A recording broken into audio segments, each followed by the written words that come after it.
सुना था तुम परम ज्ञानी हो बुद्ध। जान के आश्चर्य हुआ कि कांटा तुम्हें भी चुभता है।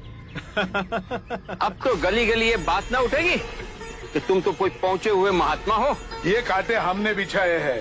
इस गांव में तुम्हारा स्वागत नहीं। हर दिन अनाज भिक्षा में मांग कर ले जाते हैं। चलो चलो, दूसरे गांव का रास्ता लो। मेरा आप लोगों से अनुरोध है कि मुझे अपने गांव में भिक्षाटन करने दें।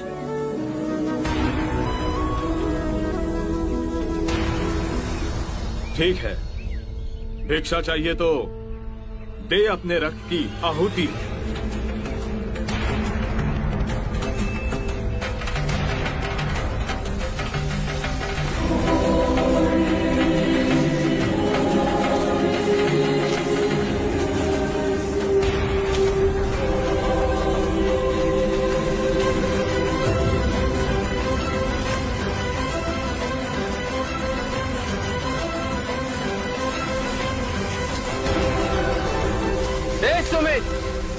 रास्ता बुहारा तो इस गांव से तेरा दाना पानी उड़ जाएगा।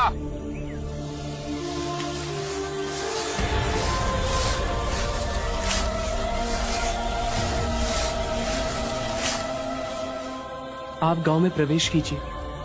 इन मुट्ठी भर लोगों से कई अधिक लोग आपको भिक्षा देने के लिए आतुर हैं।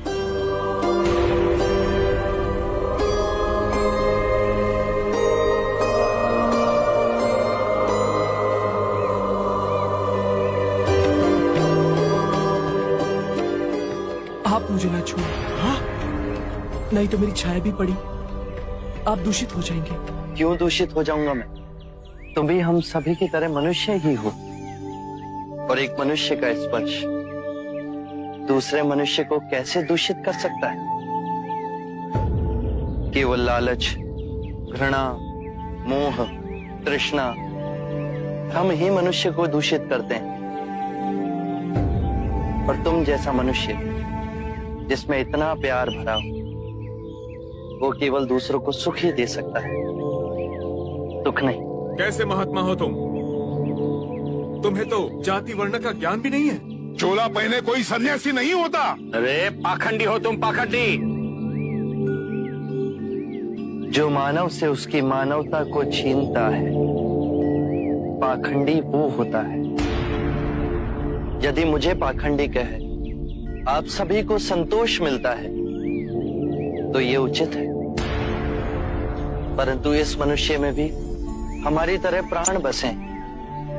इसे नीचा कहे, इसका तिरस्कार करना सबसे बड़ा पाखंड है। यदि जानते नहीं हो तो मैं बता दूं, ये धर्मशास्त्र है।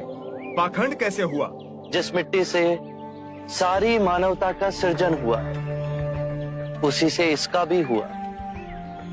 मानव और मानव में भेद कर आप सृजनकर्ता पर कीचड़ उछाल रहे हैं।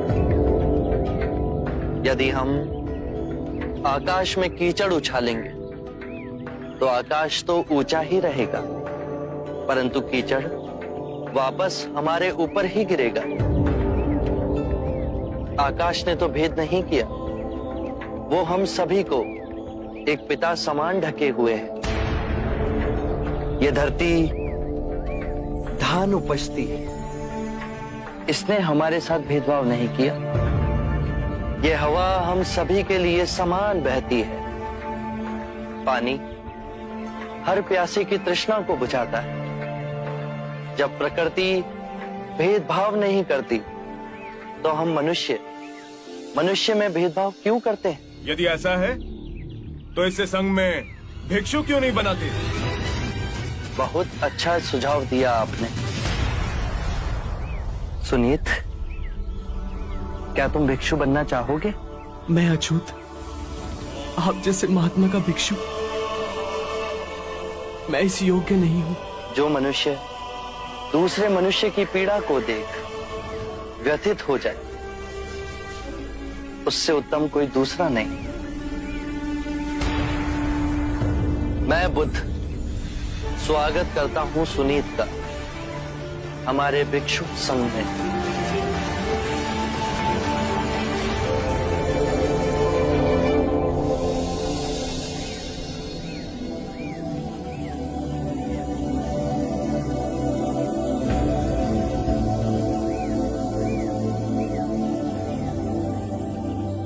सारा जीवन किसी ने दया के 2 शब्द ना कहे मुझसे, और आज इतनी करुणा बरसी है।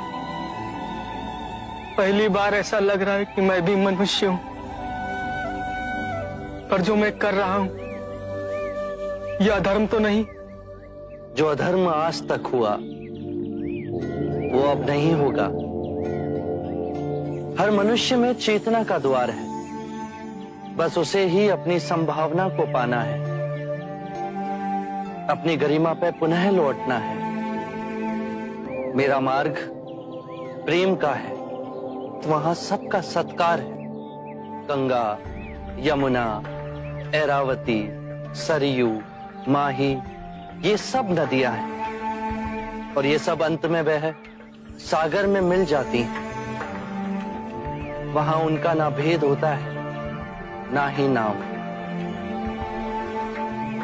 उसी प्रकार जिस भी मनुष्य ने अपना ग्रह त्याग कर सत्य के पथ पर चलने का निश्चय किया, चाहे वो ब्राह्मण हो या क्षत्रिय, वैश्य या शूद्र ही क्यों ना हो, उसी महासागर में विलीन हो जाते हैं।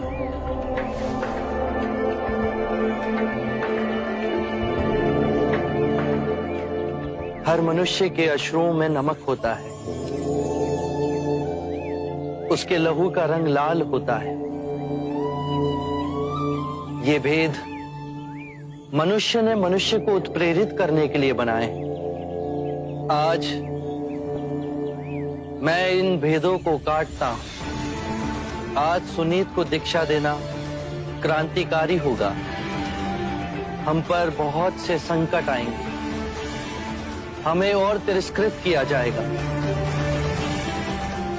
पर सत्य आने वाली आंधी के सामने अडिग रहेगा।